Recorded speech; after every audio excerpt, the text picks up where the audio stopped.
Hey sunflowers, it's the Homesteading Kontessa and welcome back to another video. Today we're going to talk all about tomatoes.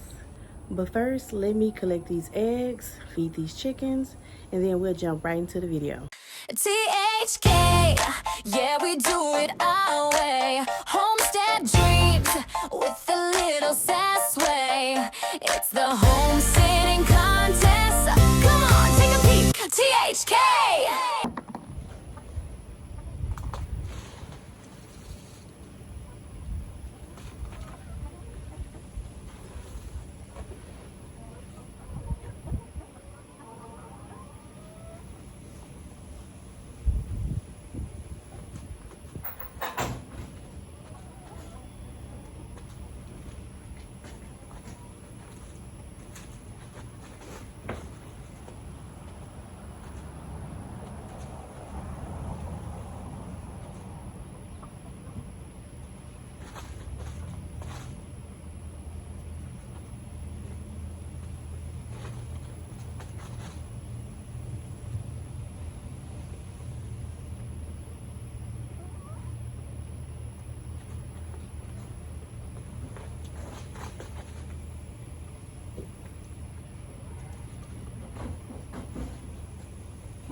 Y'all know that for all my millennials and some of my young school people, y'all know about Martin Lawrence and Martin show. But he had a show where it was a show where he did Varnell Hill. He had a talk show and he would come on there and he would always say, "Did you miss me?" So that's what I'm saying to you sunflowers. Did you miss me? Y'all, your girl was under the weather. I had like a viral throat infection. Ooh, when I tell you my throat was hurting so bad. I told y'all last time Aiden was sick. I believe I got it from a student, and I think he just caught it before me. I don't know, but the student had it. I had it. It's just kind of been going around. Needless to say, I got some antibiotics. Your girl is better. So let's get right into these tomatoes.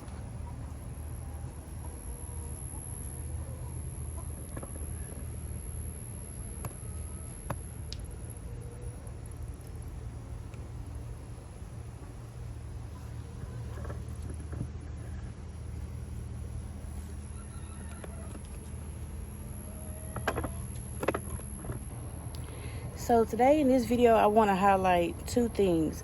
I want to highlight how to keep your tomatoes safe from critters and when should you harvest them. So let's start off with how to keep your tomatoes safe from critters. Well, I use a mesh type of cloth, and I'll put it here so you can see, and I keep it covered so that way that it can protect it from birds, squirrels, and things like that from eating on my tomato plant. Also, I have seen where people use like they'll use like the mesh bags and actually cover each tomato. I've seen it done too. But to me, it's easier to just use the mesh and just wrap your whole plant or put some type of cloth mesh over it. You can water through those mesh and you can get them off Amazon. So it's a really quick and easy way to be able to cover your tomatoes. Now, I also companion plant. Let's take a closer look. So I companion plant with marigold flowers. We just deadheaded a lot of them yesterday, so I don't have many on the plant right now. Like here go another one that's deadheaded. I like doing them when they look like this because, for one, when you deadhead a marigold, I don't know if you seasoned gardeners notice, you can smell the scent of a marigold when you deadhead them. So I like to at least do one a day. They grow back so quick. That way, that smell is what keep those pests away. So like at nighttime, when I get out here, make sure the chickens are put up and the coop is locked, I like to come out here and at least deadhead one or two. That way it can let off that scent and it can keep the plants all nice and safe from any type of bugs that want to come and attack them. So that was the way I told you to protect your plants, you know, using a mesh cover, companion planting with something like Marigolds. That way it's not foolproof, but you know, it's working for me. So that's what I do. Those just the girls yelling over at me. And then I save these because inside this green part is tons of seeds, and I sell them on my Etsy shop. I have the yellow ones now. On my Etsy shop right now, I have the orange ones and I have the red and yellow ones. So now I have yellow because I have plenty of these that I deadheaded before on my table back there. I'm just gonna put it right here for now. So let's talk about when should we take our tomatoes off the plant. Now that depends on a few things. That's really preference, you know. Some people like to wait till they start to blush. When they blush, that means that they're starting to turn semi-red, and like this Roman tomato back here, some people will go ahead and take it off now. It just depends on your preference. And then others, if you want that like sun-kissed type of flavor straight from the vine, they'll let them turn all the way red. Now with tomatoes, you can take them off while they're green and set them on the counter and then let them turn red. Or if you want the process to go faster, I've heard of people even taking the tomatoes and putting them in a paper bag, and then it makes them ripe faster. So to each their own. I think I'm gonna let mine stay here until they turn almost all the way red, and then I'm gonna take them off. If I see any evidence of like a bite, then I will take them off earlier than that. You know, I just want to keep inspecting them to make sure that they're good. Now the variety I'm growing, I have the San Marzano tomatoes. This is my first year growing. So all of these down the line right here are San Marzano. I did kind of plant my tomato plants too close, and that's cool. You know, I got a lot of tomatoes. As I pick them, they'll keep growing. And then if you see here on the top, I have more flowers, which means more tomatoes. So I could go ahead and take them off so that way I can get more tomatoes. I do have a beefsteak tomato that I want to harvest sooner than later, so I probably harvest that one by the end of the week. Hopefully I'll be able to get a nice juicy slicer. That way, this one I'm most proud of right here. I'm hoping to make some hamburgers with that one. So yeah, companion planting, taking them off when blushing, those can help you decide, you know, when you want to harvest those tomatoes. Now, it's not a one size fits all when it comes to gardening. I know some people like to say they don't teach on their videos. I like to teach what I know. Now, is my way gold and just gospel? No, it's not. It's just things I found that works for me. So I'm the type of person that I will teach you everything that I know, and if you like it, you like it. If you don't, then you know you can find other resources, like through books, through other people who doing the same thing that I'm doing. We just gotta do what works for us, y'all. And it is super hot. You know, I'm located here in Texas, and we get really hot summers out here. But I want to show you guys something. So I know you guys, if you haven't ever heard of an accidental plant, before I show you an accidental plant, I'm going to show you my cherry tomato plant that I actually had to move from my garden because it was too crowded and it wasn't getting any type of growth as far as flowers and stuff. So I just moved it yesterday. I'm going to water it in a minute because it's looking pretty thirsty right now. I moved it over here because this area I'm about to show you, now we had like a hole, and if you've been watching my channel, you know we're renting. This is not something we're buying. So it's only so much that I can do here and so much I will do here because of that.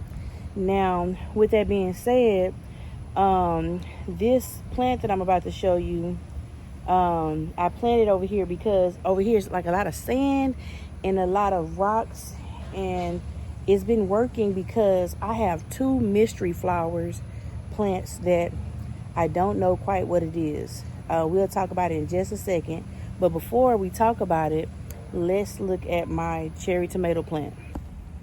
So this is my cherry tomato plant.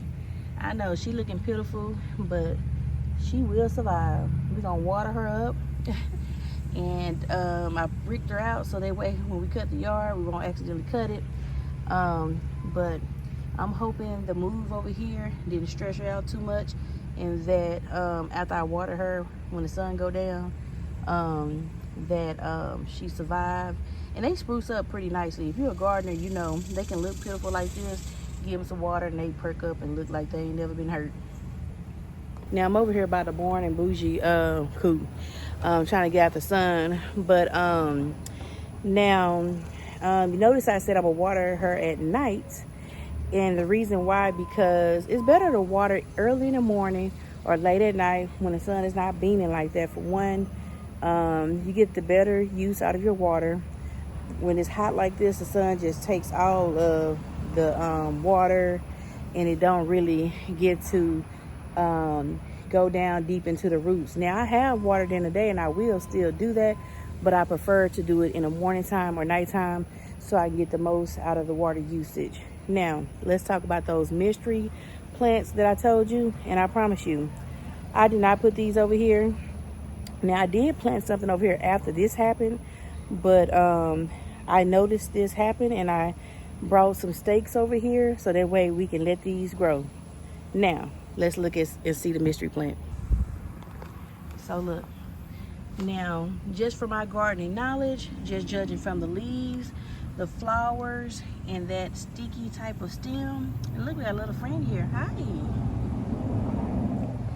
Now I'm thinking it's some type of zucchini, squash plant, or some type of pumpkin. Now I did compost. Here's another one right here too. These just showed up. So what I'm thinking, and this is the area so you can see it in full. This is not a garden area of mine. Now what happened was, I'm thinking that this Tractor Supply bucket, I used to compost in this. Now I don't know, seeds get thrown around, seeds being the food that you compost. It's a multitude of reasons how seeds could have got over here. It could have been in the soil they dropped down here. Who knows? All I know is that winning, it's so funny how you get these volunteer plants like this that just show up, and I hadn't even watered this spot. I haven't even been taking care of this spot because I didn't plant nothing here. But look at this growth. This is just from God and rain and the elements, you know. Same thing for this one right here. I started looking around for more, trying to see, you know, hey, did I miss something else, you know? So we're going to protect it, and we're going to see what we can get. I will keep y'all updated sunflowers so y'all can see what this plant ended up being. I know I could have put it in a plant identifier, but I kind of wanted to be surprised and see what comes of it. Now, if you think you know what it is, be more than welcome to drop down in the comments to tell me what you think it is, just from your eye and your knowledge. Don't cheat. Don't use a plant identifier. Just from the leaves and just from the flowers. My guess will be it's in a squash family. Zucchini. Because I know the zucchini and squash be having that stem that's real sticky and pricky feeling.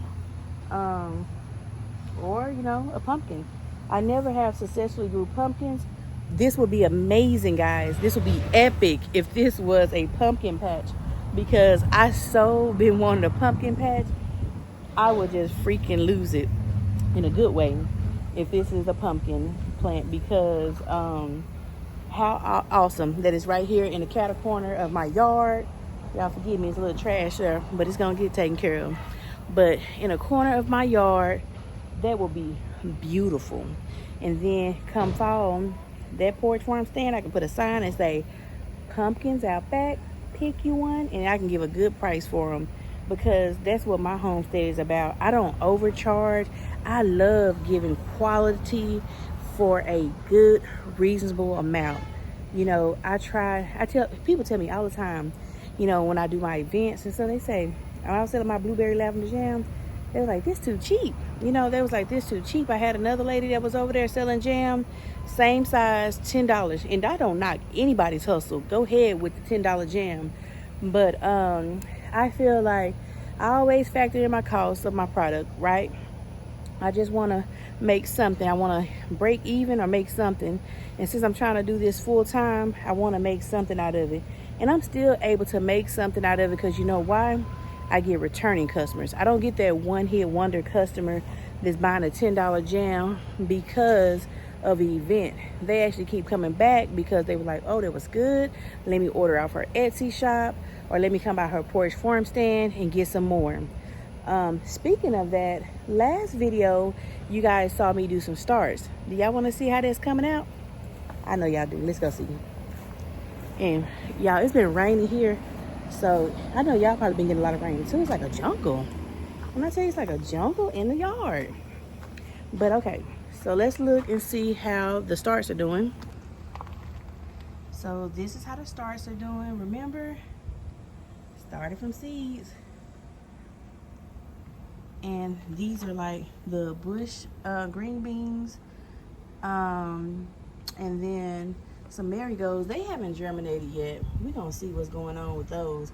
But the bush beans, they looking lovely. They look, oh no, these are I'm messing up. These are cucumbers. These are pickling cucumbers. Those are the bush beans right there. So it's time for me to water that as well. Look, I done collected me some eggs. Gotta take that in the house. This is just some, I planted that too. Those are the radishes. I forgot to tell y'all. So by the mystery plants, I just planted some mammoth sunflowers. I do have some mammoth sunflowers over there in that silver bed way over there. And they're in ground. The bed is just around it, so that way when my chickens come out, I like to cover them, because if I don't, they gonna be in there dust bathing, pulling up my stuff. So yeah, I'm talking about y'all. They a mess.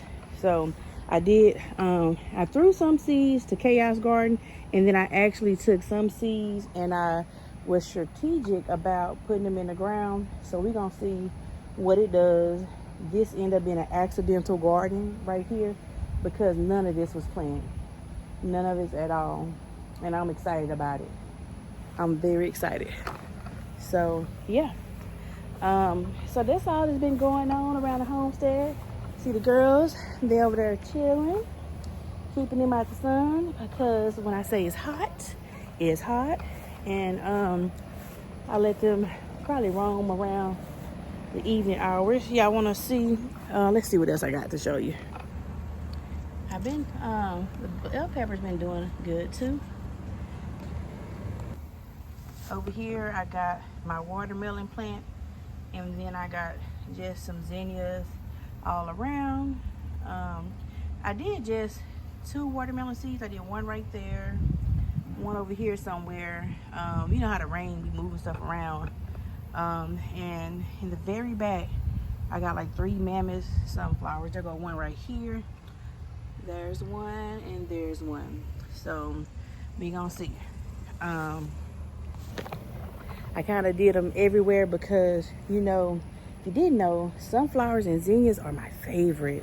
I just love me a good sunflower and some zinnias. My zinnias started blooming. I think last time that I were videoing, they were not. So they starting to bloom. I have took some zinnias already from my plant, and they're in the house. And I will be cutting them because I know that this is a cut and come again variety. So I'll cut me some more, take them in the house, and all they're gonna do is keep growing for me. And my jalapenos I just come out here, snip them, and they just keep growing. So when I see them, I just try to snip them because it just encourages the others to go. So, all right.